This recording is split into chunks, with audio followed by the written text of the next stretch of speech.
Headlines के प्रायोजक हैं टफकॉन टीएमटी। अब इंडिया बनेगा एक्स्ट्रा टफ।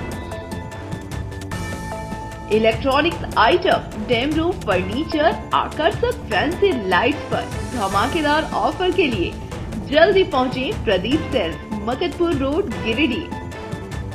हड्डी, नस एवं जनरल बीमारियों के इलाज में ना करे विलंब।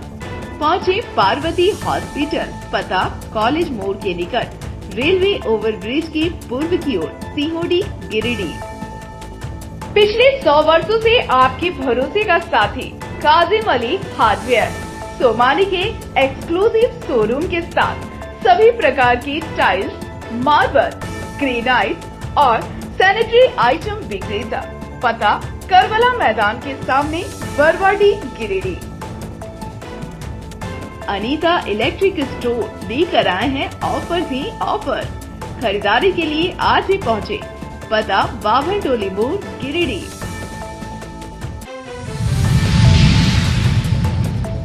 गिरिडीह पुलिस को मिली बड़ी कामयाबी। पारसनाथ जोन में सक्रिय नक्सली दंपति ने किया आत्मसमर्पण। विवेक दस्ते से जुड़े थे नक्सली दंपति। नगर थाना पुलिस ने सम्मान समारोह का किया आयोजन। दुर्गा पूजा में सौहार्द बनाए रखने वाले शांति समिति और पूजा समितियों को किया सम्मानित। तीसरे प्रखंड के प्रवासी मजदूर की बेंगलुरु में सड़क हादसे में हुई मौत। शव पहुंचते गांव में मचा कोहराम। और बायोमेट्रिक अपडेट को लेकर सदर अनुमंडल पदाधिकारी ने की बैठक। 0 से 5 वर्ष के बच्चों के आधार पंजीकरण में तेजी लाने का दिया निर्देश।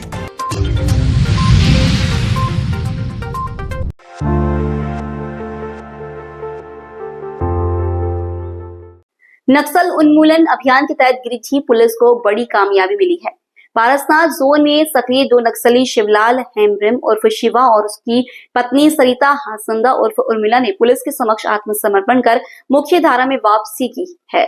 दोनों नक्सली गिरिडीह जिले के खुखरा थाना क्षेत्र के निवासी हैं। आत्मसमर्पण कार्यक्रम पपरवा टान स्थित नए पुलिस लाइन में आयोजित प्रेस वार्ता के दौरान हुआ। इसमें सीआरपीएफ के डीआईजी अमित कुमार, उपायुक्त Ramniwas Yadav, SP doctor Vimal Kumar, ASP अभियान सुरजीत कुमार समेत कई पुलिस पदाधिकारी मौजूद रहे। पुलिस ने दोनों नक्सलियों का आत्मसमर्पण नीति के तहत स्वागत किया। डीआईजी अमित कुमार और एसपी डॉक्टर विमल कुमार ने जानकारी दी कि शिवलाल और सरिता 1 करोड़ रुपए के इनामी नक्सली प्रयाग मांझी उर्फ विवेक के दस्ते के सक्रिय सदस्य रहे। हाल ही के दिनों में पारसनाथ जोन की कमान भी यही दंपति संभाल रहे थे। दोनों लंबे समय से पुलिस संपर्क में थे और आत्मसमर्पण की इच्छा जता चुके थे। सुरक्षा एजेंसियों, इंटेलिजेंस ब्यूरो, स्पेशल ब्रांच और अन्य यूनिट्स के सहयोग से इन्हें आत्मसमर्पण के लिए राजी किया गया। डीआईजी ने कहा कि सरकार की आत्मसमर्पण नीति का लाभ उठाकर इन नक्सलियों ने मुख्य धारा में वापसी का रास्ता चुना है। उन्होंने चेतावनी दी कि जो भी नक्सली अब भी हिंसा के रास्ते पर हैं, वे जल्द आत्मसमर्पण करें, अन्यथा सुरक्षा बलों की कार्रवाई के लिए तैयार रहें। वहीं उपायुक्त ने भी नक्सलियों से मुख्य धारा में लौटने की अपील की। अपर पुलिस अधीक्षक अभियान से सुरजीत सर, नई पहल उसी के तहत ये आज बहुत से जिलों में हम ये पाते हैं कि आज नक्सलवाद समाप्ति की ओर है और बहुत से लोग अब मुख्य धारा में जुड़ने का प्रयास कर रहे हैं। इसी कड़ी में हमारे 2 मवेश ने यहाँ पर आत्मसमर्पण किया है, जिनको भी पुनर्वास पॉलिसी के तहत सभी को कुछ सुविधाएँ प्रदान की जाएगी जो ऐसे केसेस में उनको हकदार होते हैं। मेरा तो सभी से जो भी है पूरे झारखंड राज्य में देश कहीं भी सबसे मेरा यही अनुरोध और यही मेरा कहना है कि हथियार कभी क्रांति नहीं ला सकता। जैसा कि आप लोग को ये बताते हुए हर्ष हो रहा है कि आज 2 भाकपा माओ के सदस्य, एक शिवलाल हेम्ब्रम उर्फ शिवा और दूसरा इनकी पत्नी जो कि सदस्य भाकपा माओ की थी, सरिता हासदा उर्फ उर्मिला, ये खुखरा थाना क्षेत्र की रहने वाली और शिवा मधुबन थाना क्षेत्र का। इन दोनों का ये इतिहास रहा है कि 2017 से ये नक्सल दस्ता में एक्टिव थे और 2024 में इन दोनों की शादी भी हुई थी नक्सली संगठन में रहते हुए। और इस बीच ये कृष्णा हांसदा के साथ भी रहे, नुनू चंद महतो के साथ भी रहे, रामदयाल महतो जो पिछले वर्ष 10 लाख के इनामी नक्सली इन्होंने सरेंडर किया था और उनके साथ भी ये काम किए और उन्होंने इनको काफ़ी सारा लैपटॉप सिखाना और कई सारी गतिविधियों को संचालित करने में इन लोगों की अहम भूमिका थी। और जब इन लोगों को लगा कि झारखंड सरकार की आत्मसमर्पण नीति के तहत इनको जुड़ना चाहिए मुख्य धारा में, नक्सल कैडर के लोग और सभी मीडिया के बंधु, आप सभी का इस कार्यक्रम में स्वागत है। जैसा कि आप देख रहे हैं देश में लगातार नक्सली संगठन है वो मुख्य धारा में जुड़ रहे हैं। और हमारे यहाँ भी अगर हम झारखंड की बात करें तो मूलतः सभी जिलों में अब वैसे लोग अब नहीं हैं जो कहीं पे भी हो सकते हैं, बट जो लोग हैं वो भी मुख्य धारा में आने की कोशिश कर रहे हैं। हम लोग का भी रहता है झारखंड सरकार की जो नीति है पुनर्वास नीति, उसमें अभी बताया गया इसके सामने बहुत सारे उन लोग को लाभ देते हैं, बहुत सारी इवन फाइनेंशियल बेनिफिट्स भी हैं उनको और उनके परिवार को, एजुकेशन का भी हम लोग उनको देते हैं। तो हम लोग का भी पिछले ही आई थिंक मंथ में हम लोगों ने बैठक करी है, कुछ लोगों को अभी काफ़ी समय से उसमें जो बेनिफिट मिलना है वो मिलना नहीं है, लेकिन we got a letter yesterday कि जितना भी हम लोग का ड्यूज है इनको भी देना है। काफ़ी समय से उस पुनर्वास जो कमेटी है उसकी बैठक हम लोग नहीं कर पाए, इसी कारण तो अब हम लोगों ने रेगुलर करने का सोचा है सो दैट कि हम सबको जो भी उनके नाम वो दे सकें और हम लोगों को अट्रैक्ट कर सकें कि जितने भी अब जो रह गए वो भी मुख्य धारा में लोग आ जाएँ। इसमें मेनली क्या था कि हम थोड़ा सा ये देखते हैं कि क्यों ये लोग मुख्य धारा से हटे थे। आप लोगों ने सुना होगा माओ जेदांग करके चाइना का कम्युनिस्ट पार्टी जो बनाया चाइना में, और एक इकोनॉमी की थ्योरी दी थी उन्होंने, और रिसोर्सेज पे कैसे समाज का अधिकार उसी पे उन्होंने अपना वक्तव्य रखा था। उसी के आधार पे आज चाइना में आई थी उसी प्रकार का सरकार चलता है। हालांकि जो माओ जेदांग का जो सोच था उस तरीके से तो 100% तो उसे नहीं चल रहा, बट कुछ चेंजेस के साथ में वहाँ सरकार वहाँ की चलती है। बट बिकॉज हम लोग जो है वो डेमोक्रेटिक कंट्री, और डेमोक्रेटिक कंट्री में लिखित संविधान है और संविधान में बहुत सारी चीज़ें लिखी हुई है, प्रत्येक व्यक्ति के अधिकार उस पर लिखे हुए हैं, उन अधिकारों को प्राप्त करने का तरीका भी लिखा हुआ है। नक्सल सोच में और कुछ अंतर नहीं है। इन लोगों का था कि भाई हम बलपूर्वक हम अपने अधिकार को लेके तय और समाज में समतापूर्वक समाज में बलपूर्वक बनाएंगे, इतना सा एक सोच का अंतर था। तो उन लोगों को अब समझ में आने लगा है कि हम लोग का देश जो है लोकतांत्रिक देश है और मतलब विश्व का सबसे बड़ा लोकतंत्र।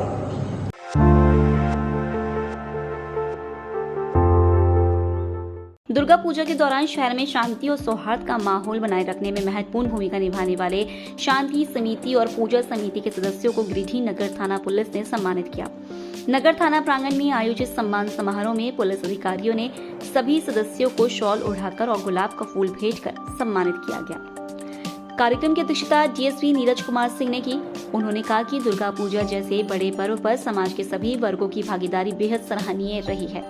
शांति समिति और पूजा समिति के सदस्यों ने एकजुट होकर त्योहार को शांति व भाईचारे के माहौल में संपन्न कराने में अहम भूमिका निभाई। डीएसपी ने कहा कि ऐसे आयोजन समाज में आपसी एकता, सौहार्द और सहयोग की भावना को और प्रबल करते हैं। इस मौके पर गिरिडीह के सीओ जितेंद्र प्रसाद, जिला दंडाधिकारी Vinod Kumar, DSP 2 Kausar Ali, inspector Mantu Kumar, cyber DSP Abid Khan और नगर थाना प्रभारी ज्ञान रंजन कुमार मौजूद रहे। अधिकारियों ने समिति सदस्यों के समर्पण और सामाजिक योगदान की खुलकर प्रशंसा की। कहा कि यह सम्मान समारोह पुलिस प्रशासन और आम नागरिकों के बीच बेहतर तालमेल और आपसी विश्वास को मजबूत करने की दिशा में एक सराहनीय पहल साबित हुई। कार्यक्रम में प्रदीप अग्रवाल, राकेश मोदी, मुकेश जालान, राजेंद्र प्रसाद गुप्ता, अजय कुमार मंटू, गोपाल दास बदानी, लड्डू खान, अशोक यादव, राजेंद्र यादव, दीपक स्वर्णकार, विवेश जालान, रवि रंजन, रूमी अख्तर, नौशाद अली, चांद सहित शहर की सभी पूजा समितियों और शांति समिति के कई गणमान्य सदस्य उपस्थित थे। हुए त्योहार को संपन्न कराया।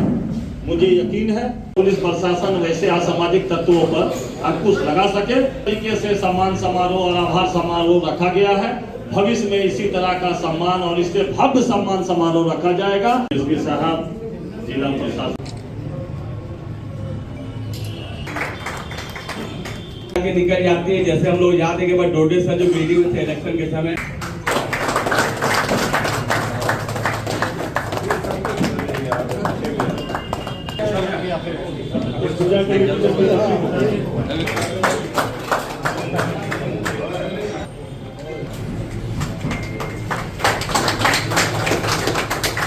राकेश मोदी जी आए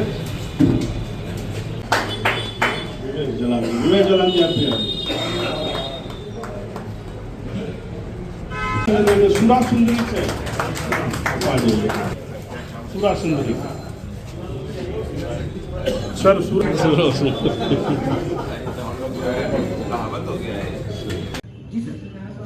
आज नगर थाना के सभागार में बीते सभी त्योहारों के लिए, जैसा कि आप लोग सभी जानते हैं कि गिरिडीह जिला को सांप्रदायिक दृष्टिकोण से काफ़ी संवेदनशील माना जाता रहा है, तो इसलिए सभी त्योहारों को देखते हुए जो यहाँ की जनता का रिस्पांस, जो सहयोग हम लोगों को मिला, चाहे वो तुरंत बीतने वाली दुर्गा पूजा का त्यौहार हो, उसके पहले नबी साहब का जन्मदिन हो, उसके पहले के सारे त्यौहार, जिस तरह से लोगों ने प्रशासन का सहयोग किया, चाहे वो पूजा समिति के लोग हो, प्रशासन के द्वारा जो गाइडलाइन दिया गया था कि डीजे नहीं बजाना है, और जितने भी गाइडलाइन थे सभी गाइडलाइन का उन्होंने खुले दिल से अनुपालन किया।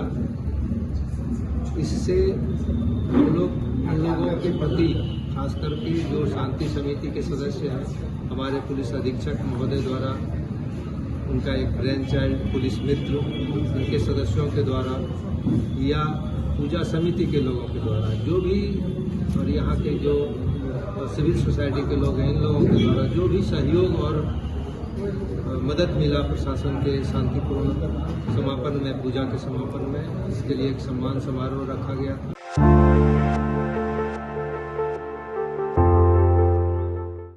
गिरिडीह जिले के तीसरी प्रखंड के मनसाडी पंचायत अंतर्गत तिलकी मारन गांव निवासी 37 वर्षीय प्रवासी मजदूर राजेश हेम्ब्रम की बेंगलुरु में सड़क हादसा में मौत हो गई। बुधवार को जब शव गांव पहुंचा तो परिजनों के रोने बिलखने से पूरा माहौल गमगीन हो गया। मिली जानकारी के अनुसार राजेश हेम्ब्रम बेंगलुरु में सेंटरिंग का कार्य करता था। रविवार को काम से लौटते वक्त सड़क पार करने के दौरान एक तेज रफ्तार ऑटो ने उसे टक्कर मार दी। गंभीर रूप से घायल अवस्था में उसे अस्पताल में भर्ती कराया गया, जहां इलाज के दौरान मंगलवार को उसकी मृत्यु हो गई। शव को इतनी दूर से गांव लाने में परिवार को भारी परेशानी का सामना करना पड़ा। घटना की जानकारी मिलने पर पूर्व मुख्यमंत्री सह नेता प्रतिपक्ष बाबूलाल मरांडी के अनुज रमिया मरांडी तिलकी मारन पहुंचे और उन्होंने बाबूलाल मरांडी को इसकी सूचना दी। बाबूलाल मरांडी के प्रयास से एयर एम्बुलेंस के जरिए शव को बेंगलुरु से दिल्ली, फिर दिल्ली से रांची लाया गया और वहां से एम्बुलेंस द्वारा तिलकी मारन गांव पहुंचाया गया। गांव में शव पहुंचते ही बड़ी संख्या में ग्रामीण विशेषकर महिलाएं उमड़ पड़ी। परिजनों के करुण विलाप से वातावरण शोकमग्न हो गया। बाद में राजेश का अंतिम संस्कार आदिवासी परंपरा के अनुसार किया गया। मौके पर पूर्व मुखिया प्रतिनिधि अनासियस हेम्ब्रम समेत सैकड़ों ग्रामीण मौजूद रहे।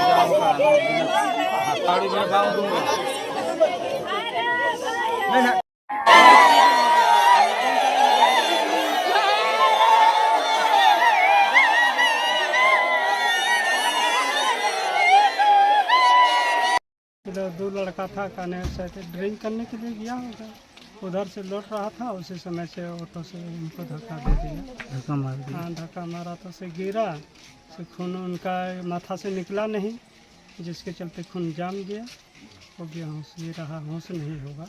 क्या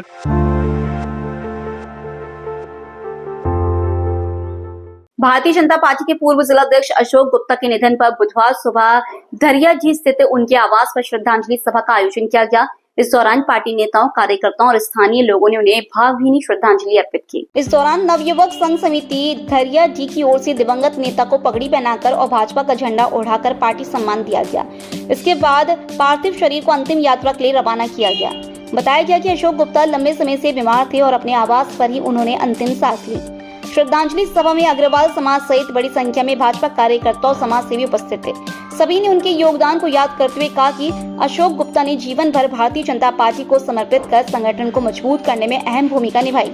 उनके निधन से पार्टी को अपूरणीय क्षति हुई है। 5 गो हो गया, 4 गो दिया है, 1 गो नहीं गया, 5 गो हो गया। अच्छा 12वां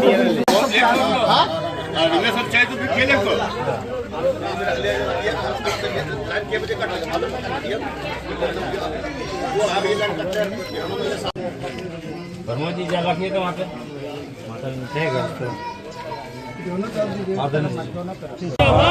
जब तक सूरज चांद रहेगा, तब तक नाम रहेगा, और से जरा बोलिएगा, जब तक सूरज चांद रहेगा, तब तक नाम रहेगा। भारतीय जनता पार्टी जिंदाबाद, जिंदाबाद जिंदाबाद। जब तक सूरज चांद रहेगा, भैया तेरा नाम रहेगा, जब तक सूरज चांद रहेगा, भैया तेरा नाम रहेगा। फूल जाएगा, फूल ऐसे से जाएगा।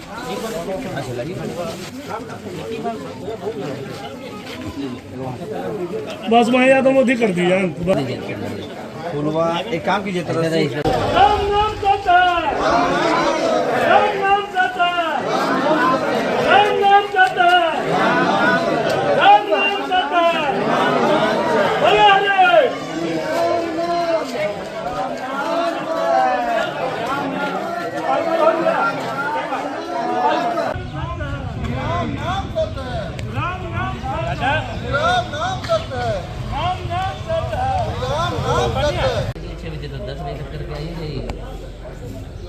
नहीं तो फिर अगला दिन निकलिए, क्या करेगा? मीटिंग पहले देखना है ना, पहले जो जरूरी है ऑर्गेनाइजेशन का उसको देखना है। हमारे अग्रवाल समाज के लिए अशोक गुप्ता का चले जाना ये बहुत समाज के लिए अपूरणीय क्षति है और ये शुगर से काफ़ी दिनों से ग्रसित थे और ये जब तक रहे शुगर बीमारी में ग्रसित रहने के बावजूद भी समाज अपने समाज के लिए नहीं बल्कि हर एक वर्ग के समाज के लिए किसी भी कार्य में, किसी भी पंचायती में, किसी भी लड़ाई झगड़ा में समझौता हेतु अशोक कुमार गुप्ता एक बहुत अच्छे हम लोगों के समाज के लिए थे और हमारे समाज के लिए अपूरणीय क्षति है। ये भरपाई करना बहुत मुश्किल है अभी और ये विगत 10 दिनों से इनका शुगर के ग्रसित होने के कारण किडनी वगैरह का समस्या उत्पन्न हो गया, जिसके कारण इनका कल स्वर्गवास हो गया और आज हम लोग पूरे समाज, इनके मित्रगण, टोले मोहल्ला, गिरिडीह नगरवासी एवं सुदूर क्षेत्र के भी सब जाति लोग अगल बगल गांव से भी आए।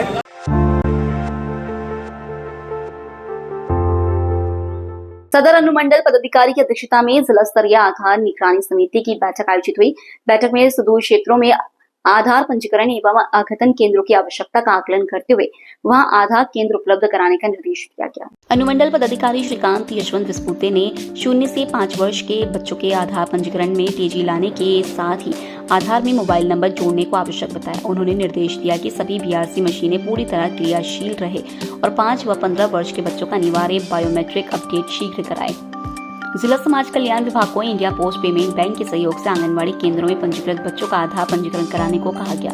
साथ ही ऐसे सभी लोगों को जिनका आधार बने 10 वर्ष पूरे हो चुके हैं, अपने आईडी कार्ड और पते का अद्यतन कराने की सलाह दी गई। बैठक में जिला योजना पदाधिकारी, जिला समाज कल्याण पदाधिकारी, जिला शिक्षा अधीक्षक, डाक अधीक्षक समेत अन्य अधिकारी उपस्थित थे।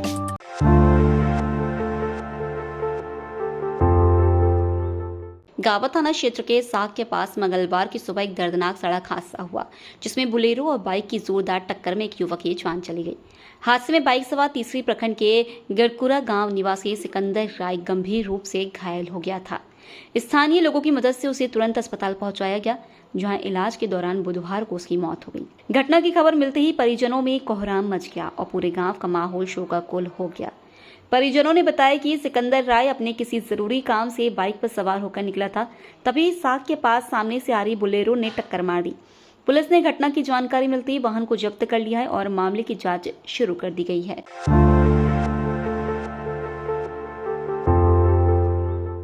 गिरिडीह प्रखंड के करहरबारी पंचायत के नावातांड खरियोडी स्थित हजरत शेख सैयद सादिक अली शाह तैफूरी रहमतुल्लाही अलैही के 62वें उर्स के शांतिपूर्ण आयोजन को लेकर बुधवार को मजार शरीफ प्रांगण में शांति समिति की बैठक आयोजित की गई। बैठक की अध्यक्षता डीएसपी कौसर अली ने की, जबकि संचालन मुखिया प्रतिनिधि मुमताज अंसारी ने किया। बैठक में उर्स के दौरान सुरक्षा व्यवस्था, ट्रैफिक नियंत्रण, भीड़ प्रबंधन और असामाजिक तत्वों पर नजर रखने सहित कई अहम बिंदुओं पर चर्चा हुई। डीएसपी कौसर अली ने कहा कि प्रशासन पूरी तरह अलर्ट मोड में रहेगा। पुरुष व महिला सुरक्षा बलों की अतिरिक्त तैनाती की जाएगी। उन्होंने कमेटी के वॉलेंटियरों को भी अपने कर्तव्यों का ईमानदारी से पालन करने और आयोजन को सफल बनाने की अपील की। बताया गया कि उर्स का आयोजन 10 अक्टूबर से 14 अक्टूबर तक चलेगा। इस दौरान देश भर से नामचीन कव्वाल अपनी प्रस्तुतियां देंगे, जिससे हजारों श्रद्धालुओं के जुटने की संभावना है। भीड़ और यातायात व्यवस्था को लेकर कमेटी के सदस्य पूरी तैयारी में जुटे हैं। बैठक में थाना प्रभारी राजीव कुमार, मुखिया प्रतिनिधि मुमताज अंसारी, मुखिया शिवनाथ साव, शब्बीर आलम, मेहताब मिर्जा, डब्लू झामुमो, प्रखंड अध्यक्ष अनवर अंसारी, चांद राशिद, अमीर अली, मनोज दास, आफ्ताब अंसारी, गब्बर, अब्दुल जब्बार, मनीर अंसारी समेत कई गणमान्य लोग उपस्थित थे। पंचायत करहरबारी के नावातांड स्थित सैयद सादिक अली शाह के 62वीं सालगिरह पर उर्स मेला का आयोजन किया जा रहा है और इसमें आसपास के तमाम कमेटी मेंबर्स, सभी आसपास के माननीय लोग यहाँ इसमें शामिल हुए और शांति समिति की बैठक में ट्रैफिक की व्यवस्था, साथ ही साथ विधि व्यवस्था, साथ ही साथ मेले के संपूर्ण संचालन और सुगम संचालन को लेकर के इसमें बैठक में बात हुई और इसमें जितने भी इफ़बट हैं, जितने भी तमाम तरह की परेशानियां हैं, इन सबों को आपस में शेयर किया गया, आपस में साझा किया गया। शांति समिति का बैठक रखा गया। यहाँ मौजूद सिकंदर पंचायत के मुखिया डब्लू जी, हमारे अपने मुमताज जी मुखिया, सदर साहब, बाबू भाई और अन्य गणमान्य व्यक्ति जो यहाँ मौजूद हैं, उनको मेरा झारखंडी जोहार है। आज यहाँ पे हम लोग इसलिए बैठे हुए हैं कि जो आगामी उर्स मेला है उसका कैसे शांतिपूर्वक समापन हो और कैसे बढ़िया से मनाया जाए। आज करहरबारी पंचायत नावातांड में वो सालाना उर्स मेला का आयोजन होता है। बाबा सैयद सादिक अली शाह की दरगाह पर चादर पोशी होती है और इस कार्यक्रम में काफ़ी संख्या में लोग भीड़ यहाँ सभा और भक्ति के साथ उमड़ता है। तो इस कैसे इस भीड़ को और इस मेला को सुचारू रूप से संचालन किया जाए, इसको लेकर के आज हम लोग शांति समिति की बैठक किए और सारे जितने भी शांति समिति के जितने भी सदस्य और मजार शरीफ के जितने भी सदस्य थे, समूह के साथ मिलजुल करके इस कार्यक्रम को कैसे हम लोग सौहार्दपूर्ण वातावरण में संपन्न करेंगे, इस पर विचार विमर्श किया गया। हम लोग 10 तारीख से उसका प्रोग्राम शुरू होता है, संगम रात होता है 10 तारीख को, मगर 8 तारीख को शांति समिति की बैठक हर साल इसी तरह प्रशासन को लेकर बैठते हैं और इसमें मुख्य अतिथि के रूप में हमारे डीएसपी साहब कौसर अली साहब आए थे।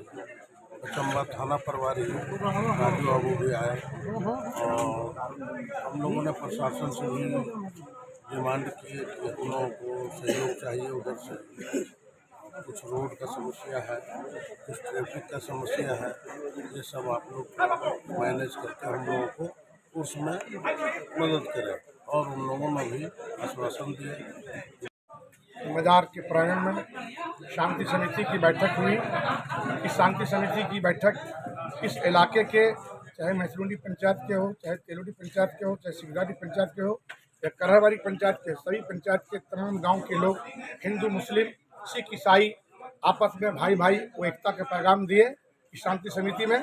और उन्होंने संकल्प लिया कि हर साल की तरह इस साल भी आज हम लोग जो है शांति समिति इस जो उर्स होने जा रहा है उस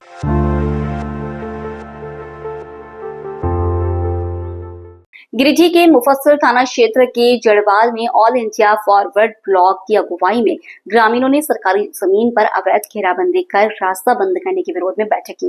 बैठक में फॉरवर्ड ब्लॉक के जिला संयोजक सह पूर्व जिला पंचायत सदस्य राजेश यादव ने स्थल का निरीक्षण किया और ग्रामीणों से विस्तार से बातचीत की। ग्रामीणों ने बताया कि जड़बाद मौजा की सरकारी पड़ती कदीम जमीन पर कुछ लोगों ने अवैध रूप से कब्जा कर लिया है, जिससे आम लोगों का रास्ता पूरी तरह बंद हो गया है। इस संबंध में कई बार अंचल अधिकारियों और जिला उपायुक्त को आवेदन दिया गया, लेकिन अब तक कोई कार्रवाई नहीं हुई। स्थिति का जायजा लेने के बाद राजेश यादव ने कहा कि आज सरकारी जमीन और सार्वजनिक रास्ते पर खुलेआम कब्जा किया जा रहा है, जो निंदनीय है। उन्होंने प्रशासन से तुरंत अतिक्रमण हटाने की मांग की और चेतावनी दी कि यदि शीघ्र कार्रवाई नहीं हुई तो फॉरवर्ड ब्लॉक जनता के साथ मिलकर आंदोलन करेगा। बैठक की अध्यक्षता फॉरवर्ड ब्लॉक नेता संजय यादव ने की। मौके पर अर्जुन प्रसाद यादव, नंदकिशोर यादव, पप्पू यादव, टिंकू यादव, राहुल यादव, रामदेव यादव, पोखन यादव, जानकी यादव, देवीलाल यादव, परिया यादव, बसंती देवी, गुड़िया देवी और मीना देवी समेत कई ग्रामीण मौजूद रहे। इस समय हम लोग मुफस्सिल थाना क्षेत्र के यहाँ बदगुंदा पंचायत, बदगुंदा खुर्द पंचायत के जड़बाद मौजा में है और ये गिरिडीह डुमरी रोड के ठीक किनारे है। और यहाँ देखा जा सकता है एक सरकारी ज़मीन यहाँ के लोगों का क्लेम है कि ये जड़बाद मौजा का खाता 14 प्लॉट 59 जो प्रति कदीम और सरकारी के रूप में ये दर्ज है पहले से ही कागजात में, दस्तावेज में, और उसको गिरिडीह के कुछ लोगों ने ये घेर लिया है जबरन। और इसमें इन लोगों ने मुफस्सिल क्षेत्र के पेट्रोलिंग जो लोग आते जाते हैं उनका भी उन लोग सहारा लिए हैं। और जिन लोगों का ये घेराबंदी होने के कारण जिनका घर और खेत वगैरह का रास्ता बंद हुआ है, उन लोगों ने इसका विरोध किया, पुरजोर विरोध किया, लेकिन लोग नहीं माने और घेर लिया गया है। और इन्होंने लिखित रूप से गिरिडीह के अंचल अधिकारी को भी इसके बारे में दिया, लेकिन उस पर भी कोई कार्रवाई नहीं हुई। बाद में जब घेराबंदी हो गई तो इन लोगों ने गिरिडीह के उपायुक्त को भी दिया है, जनता दरबार में भी जाकर के इन्होंने फरियाद की है, लेकिन कोई सुनवाई इनकी नहीं हुई है। हम अपने संगठन ऑल इंडिया फॉरवर्ड ब्लॉक की ओर से लगातार इस बात को कह रहे हैं कि चारों तरफ अभी सरकारी ज़मीन की लूट मची है, गरीबों की ज़मीन की लूट मची है। और इस लूट के क्रम में लोगों का आने जाने का रास्ता, सार्वजनिक उपयोग के जो उनके माध्यम रहे हैं उसको भी बाधित किया जा रहा है, बंद किया जा रहा है। हम प्रशासन से मांग करते हैं इस मामले का संज्ञान लें, अन्यथा हम लोग बाध्य होकर के इसमें आंदोलन करेंगे और यहाँ के तमाम लोग जो इससे पीड़ित हैं, प्रभावित हैं, वो सारे लोग इसमें शामिल रहेंगे। सबसे पहले हम लोग उस अंचल अधिकारी का घेराव करेंगे जहाँ पर लिखित देने के बावजूद भी कोई संज्ञान नहीं लिया गया। अगर अंचल अधिकारी की तरफ से कोई एक किसी को भी अगर यहाँ भेजा जाता तो शायद ये घेराबंदी नहीं होती, लेकिन कहीं न कहीं से साठ गांठ करके ये पूरी कार्रवाई हुई है। हम इसका विरोध करते हैं और मांग करते हैं इस घेराबंदी को खत्म किया जाए और इनका जो रास्ता है वो पहले से जो था उसको बरकरार रखा जाए।